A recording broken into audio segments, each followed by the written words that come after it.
Welcome everybody to the Numistacker Coin Community video number 5. If you haven't already taken a look at the last 4, take a look at every one of them. There are some real amazing coins in there to cheer us all up in these tragic, horrible times. Massive thanks to everybody who contributed. If you have any more contributions to make, please send them in, and then maybe there'll be Coin Community video number 6 too. It's April, and the code for April is NHS Heroes, so that we think about these wonderful, wonderful people all the time who are helping so much to bring our life back to normal. Good evening, everyone. This is Gary from Toronto, Canada, and I thought I'd do one of these brief videos on coins that we appreciate in our collections, as Numistacker has suggested. So this is my entry, and what you're looking at right now is a couple coins. I came into the world in 1951, and as a result I collect coins from my birth year. And in fact, if I was submitting these to Numistacker for NGC grading, I'd probably be known as Mr. 1951 by now. But in Canada, we have a service, a grading service called International Coin Certification Service. And a lot of Canadian coins are graded by this company. They're headquartered in Toronto. And what they do is they encapsulate the coin in these vinyl flips, and have the grading attached to them, the certification. In this case, this 10-cent dime is MS64, and this is a commemorative nickel, 5 cents, from 1951. It has a grading of MS63. So it's just an easier and cheaper way to get Canadian coins certified, because it's so convenient, and it's more affordable. It's $12 a coin for Canadian coins, so it's more economical.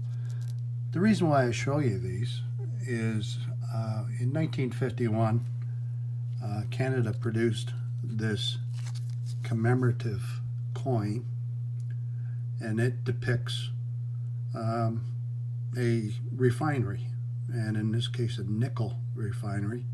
And of course in Canada, all 5-cent pieces after 1920 were produced in nickel, so we call them nickels. And you might think that I might have had one of the sovereigns that I collect as one of my key coins, but at the moment, one of my key coins is this rather low-end, low-graded 1951 nickel, F15. So it's in the high end of the fair category. And it's a little different from the commemorative because it is, on the reverse, it is the usual insignia of the Canadian beaver. What's unusual about this particular one is that a very few number were struck in high relief,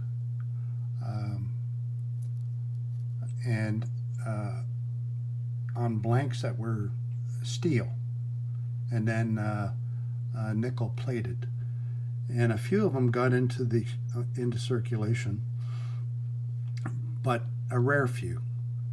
Now, I got this coin after going through 7 rolls of nickels that I'd purchased in a local online auction, and I think I paid for those 7 rolls. I paid, I think, $30 Canadian.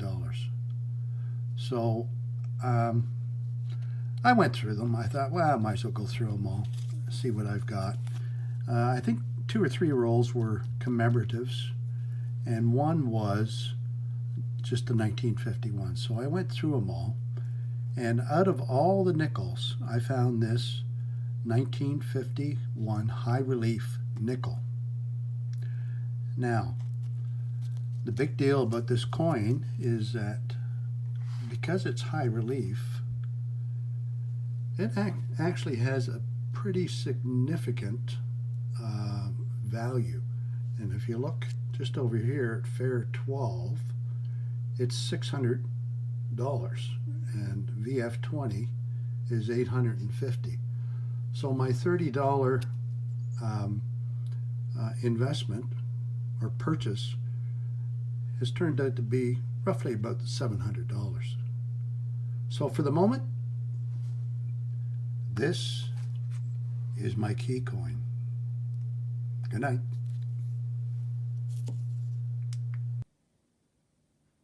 Hello Numi, here's a few of my George III shillings, starting off with Northumberland, the 1764 pattern, the 1778 pattern, no stop at dates, 7/6, no stop on reverse,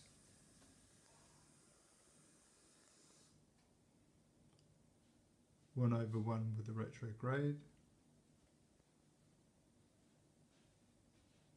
1787 proof, 1787 pattern shilling royal cipher, Milton's pattern of 1798, and the Dorian and Magnus 1798. Hello everyone. So this is a very nice 1791 Great Britain guinea. It's in copper instead of gold, so it's a pattern, an off-metal strike. Very nice coin. The fields are really good. The only reason why it's a 63 is because of that spot on the obverse. Otherwise, there's no marks on the coin as such, and the reverse is absolutely flawless. So if there was no mark on the obverse, I would say this coin would be at least a 64, 65. I did send it in for conservation, but they couldn't take the mark off the obverse. Anyway, it's a really nice coin, and I think I feel these coins are really undervalued at this time, because most of the off-metal strikes, they're very rare, and I have not seen very many of these in auctions. I was lucky to grab one in a Japanese auction, and Mark got it for me. I'm grateful to him for this, and I hope you guys enjoy it. Thank you. Bye bye. Hi, Soft Tracker here. My little segment is called What's in the Box, and the first one in the box is an 1887 Proof Sovereign. I purchased this because of the beautiful cameo, deep cameo, and beautiful reflective fields. The second one in the box is the circulation version with a normal JEB. Again, lovely detail. The JEB on the truncation, the J looks more like an I rather than a J. There's no hook to it at all. Again, a great detail coin, toning in places.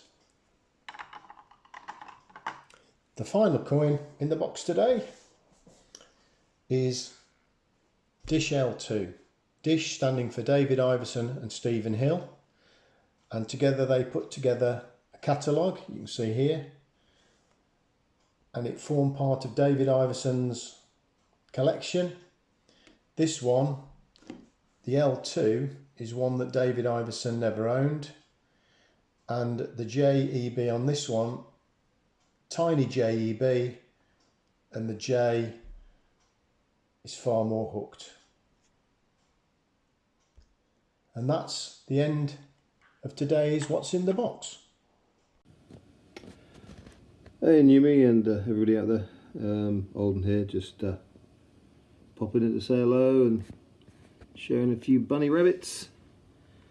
And my daughter decided to make a Christmas tree, so we've called it Springmas. And yeah, a few bunny rabbits and some fluffy characters just to cheer you all up. Yeah, I think these are my favourite, not because of the monetary value, but just because they bring joy to people. Great characters, great story. Read the book to my daughter many times, and sorry about the quality. It's a bit random here. And then that's kind of, I like that design. You gotta give credit where credit's due. They know how to pump out a design when they get it right. And just to square it off, the Queen's birthday, 1926. Just a selection there. All right, take care all.